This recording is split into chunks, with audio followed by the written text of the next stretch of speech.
With the Academy Awards right around the corner, you can bet there's lots going on in Hollywood right now. But have you given any thought as to what you're going to be serving while watching the awards? How about popcorn? Not just the buttered kind, but ones that are award-winning.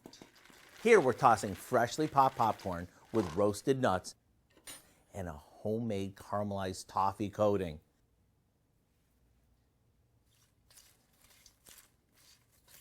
After it's mixed, we'll pop it in the oven to make it super crunchy.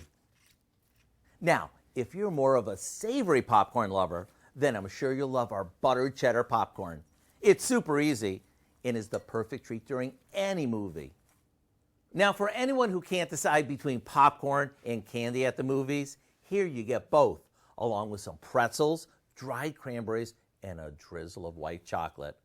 Whether you're hosting a fancy Academy Awards bash or planning on sitting at home in your movie theater style recliner, these are a must-try. You'll find all 3 recipes on our website. Just type in award-winning popcorn. I'm Howard with Kelly in the Mr. Food Test Kitchen. Looking forward to this year's show and gala.